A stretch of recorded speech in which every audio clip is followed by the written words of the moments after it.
The Vethran Nebula is not dark. That is the cruelty of it. You would think a place that swallows signals would be dark. Void black, featureless, the kind of silence that at least has the dignity to look like silence. But the nebula is full of light. Ionized gas in columns the color of old amber, refraction arcs that shift from deep violet to pale gold, depending on the angle you hold your facets. At certain hours, when the stellar remnant at the nebula's center pulses, the whole volume lights up like the interior of a breathing lantern. We sent our distress call into that light for 9 years. My name is Ossavel Thren. I was the spar keeper of the Lumen Spur, a crystalline lattice station built into the trailing edge of a dense refraction shelf inside the nebula's middle band. 41 of us. Engineers, mediators, a small cluster of juvenile spar weavers still learning their facets. We had been placed there by the Vethran Accord to monitor the nebula's emissions and log safe transit lanes for the shipping corridor. The corridor. That is the bitter part. 17 species use that corridor. Freighters, survey vessels, compact patrol ships, the occasional diplomat's fast courier. They passed within 200,000 kilometers of the Lumen Spur on a regular schedule, close enough that we could read their engine signatures through the lattice glass. We watched them come and go for 9 years. None of them saw us. This requires explanation, because when I tell it to species who communicate in radio or sound, they assume we simply did not signal loudly enough. We signaled continuously. Every cycle, the spar keeper's duty was to pulse the distress lattice, a structured pattern of modulated light, precisely calibrated frequencies, encoded in the geometric signature language the Vethrani have used for 11,000 years. It was not a weak signal. In open space, a trained optical reader could have resolved it at 3 light minutes. But the nebula scatters light. It does not absorb it. It refracts it, bends it, layers it against the ambient ionic glow until structured signals become indistinguishable from natural emission noise. Our distress call was real, precise, and unceasing. The nebula turned it into background color. The Accord's standard beacon protocol runs on radio frequency bands. So does every other species emergency monitoring. The corridor traffic logged our position as an inactive installation, reference only, and passed on. We lost the filtration manifold in the 2nd year. Emergency reserves stretched to 3 years of reduced cycle operation. After that, we were drawing atmosphere directly from the nebula's ambient layer through a fractional scrubber that was never designed for continuous load. It worked. It worked poorly. And it worked less well each year. And by the 7th year, 4 of the spar weavers had the kind of slow lung crystallization that ambient ionic particulate produces in developing facets. I will not describe the 8th year in detail. I will say that we held the lattice together. I will say that the mediators organized rationing with a precision I found, at the time, almost unbearable to witness, because that level of careful, patient organization is what Vethrani do when they have accepted that the situation will not change, that they are making the best of a permanence rather than preparing for a rescue.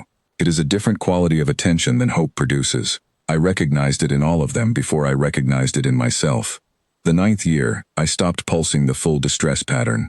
Not out of despair. Out of biomechanical exhaustion, the facets along my left shoulder panel had begun to fuse at the seams, and sustained modulation caused pain I could not afford to repeat every cycle.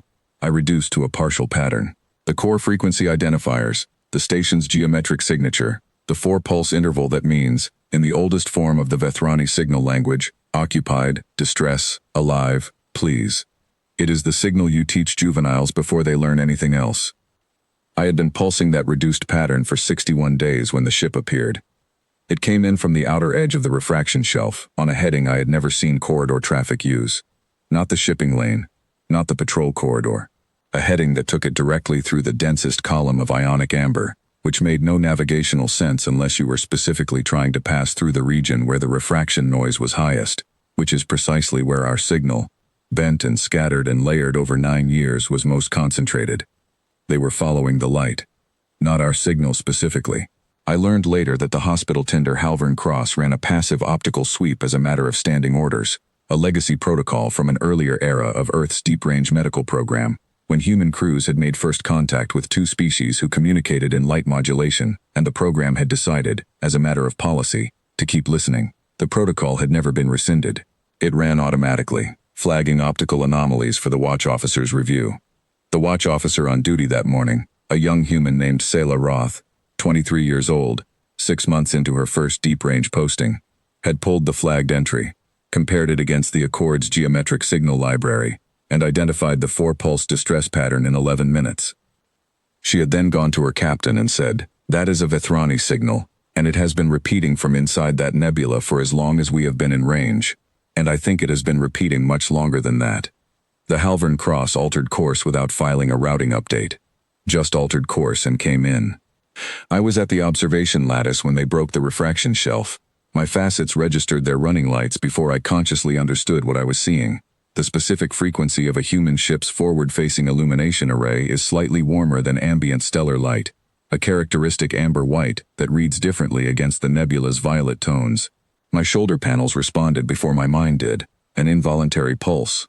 The oldest reflex a Vethrani body has, recognition of incoming light. The ship answered in kind.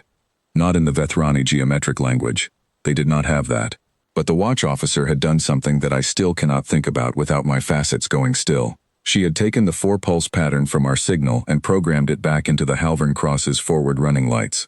4 pulses, the same interval, the same core frequency. When they answered us in the only words of ours they had managed to learn in the 11 minutes between identification and course change. Occupied, distress, alive, please. My mediators thought I had developed a pressure hallucination.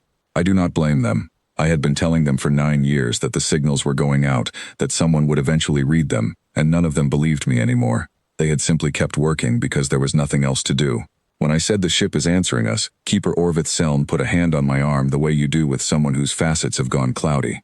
Then the Halvern Cross pulsed again, and again. 4 times, 4 pulses, the same patient interval. The observation lattice was very quiet for a moment. The humans worked for 11 days, 3 medics, 2 engineers, a systems specialist who spent the first 4 days doing nothing but reading our filtration manifold's failure history and asking patient questions through the ship's translation suite. They brought atmospheric scrubber components, replacement lattice seals, a portable ionic filter array, enough pharmaceutical compound to treat the spar weaver's lung crystallization through a full course and into follow-up monitoring. They brought food that none of us could eat and did not seem bothered by this, sharing it among themselves at the fold-out table they set up in the docking annex and occasionally offering items out of what I understood to be a form of sociability rather than expectation. On the 6th day, one of the engineers, a quiet man named Castor who had not said 20 words to me directly, finished the manifold rebuild, ran a full load test, and walked over to where I was standing and said, in a flat, unhurried voice, "It'll hold. Might want to file for a replacement unit inside the next 2 years, but it'll hold." I did not know what to say to him. I thanked him. The words felt inadequate in a way I am not sure any language I possess is equipped to address. On the 11th day, they prepared to leave. I stood at the observation lattice and watched the Halvern Cross's boarding ramp lower. The ship's interior lighting spilled down the ramp and across the docking annex floor. That same amber white, warm against the nebula's violet ambient glow. The ramp was empty. The crew was still inside, running final checks, finishing the last of their handoff documentation. Just the light, pouring down ahead of them. 9 years, 41 people. Juvenile facets fused at the seams. And a watch officer, 23 years old, who had pulled a flagged entry and looked at it for 11 minutes, and then gone to her captain and said, "I think someone is still in there." I do not have a word in the Vethrani signal language for what I felt standing at that lattice, watching the light come down. We have words for recognition. We have words for the relief of being seen. We do not have a word for the specific weight of 9 years coming off your facets all at once, or for the way amber white light looks when it is the most important thing you have ever watched arrive. I have been looking for that word ever since.